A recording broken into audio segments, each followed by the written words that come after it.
For more than 700 years, the Scandinavian seas are being hunted by a mythic force of nature that possesses the ability to create currents and tear apart even the sturdiest of ships, leaving their crews filled with terror when witnessing its enormous size and its monstrous appearance.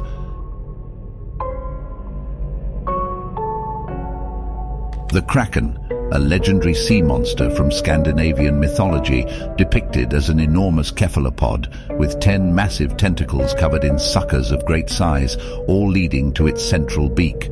Known for its ability to drag down ships and create whirlpools, the colossal sea monster has been the subject of countless stories and legends, yet it remains elusive and rarely seen.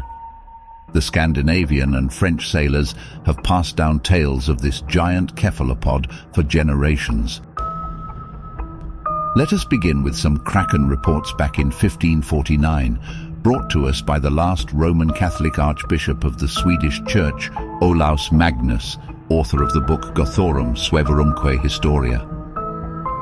Our fishermen unanimously affirm, and without the least variation in their accounts, that when they row out several miles to sea, particularly in the hot summer days, at these places they generally find the greatest plenty of fish, especially cod and ling.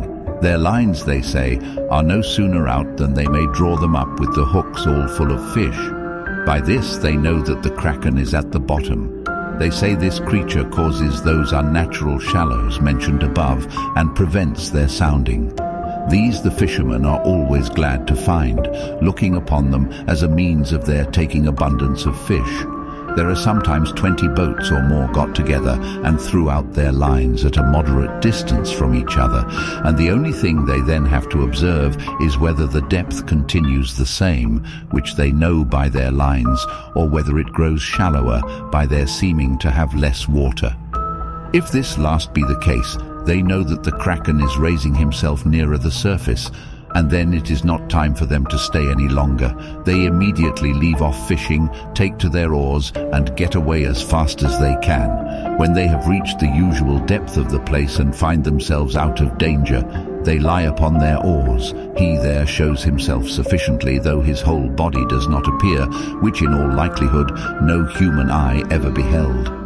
Its back or upper part, which seems to be in appearance about an English mile and a half in circumference, looks at first like several small islands surrounded by something that floats and fluctuates like seaweeds. Here and there a larger rising is observed like sandbanks, on which various kinds of small fishes are seen continually leaping five about till they roll off into the water from the sides of it. At last several bright points or horns appear, which grow thicker and thicker the higher they rise above the surface of the water, and sometimes they stand up as high and as large as the masts of middle-sized vessels. It seems these are the creature's arms. After this monster has been on the surface of the water a short time, it begins slowly to sink again, and then the danger is as great as before, because the motion of his sinking causes such a swell in the sea and such a whirlpool that it draws everything down with it. As this enormous sea animal in all probability may be reckoned of the polypi, it seems that the parts which are seen rising at its pleasure and are called arms gather in their food. Olaus Magnus then mentions, "The Kraken has never been known to do any great harm, except they have taken away the lives of those who consequently could not bring the tidings.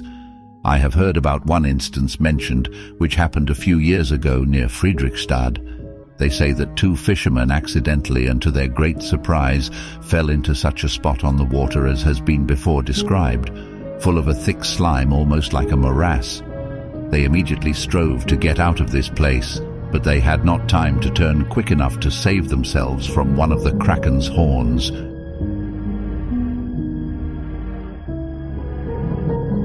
Though the weather was as calm as the Kraken, possible, for these monsters, like the sea snake, never appear at other times. Although there have been numerous descriptions of the Kraken by various sources, its exact appearance remains a mystery. Pontoppidan writes in 1720, "As we can hardly expect to examine this enormous sea animal alive, I am concerned that nobody embraced that opportunity, which according to the following account once did, and perhaps never more may offer, of seeing it entire when dead. In the year 1680, a Kraken, perhaps a young and foolish one, came into the water that runs between the rocks and cliffs in the parish of Alsterbo, though the general custom of that creature is to keep always several leagues from land, and therefore, of course, they must die there. It happened that its extended long arms or antenna, which this creature seems to use like the snail in turning about, caught hold of some trees standing near the water, which might easily have been torn up by the roots.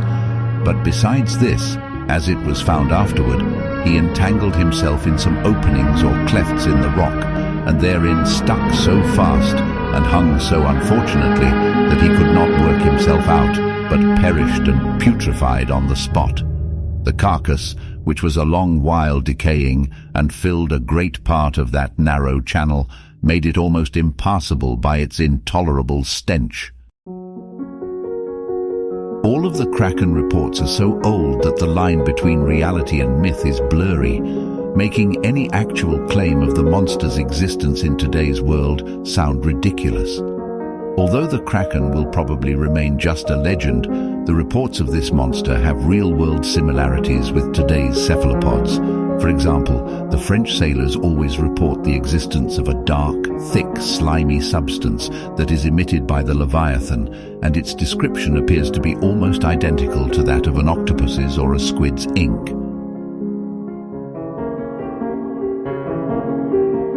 Another thing to mention is that the Kraken has consistency in how it's described from different places around the world. Giant octopuses can even be found in Japanese literature.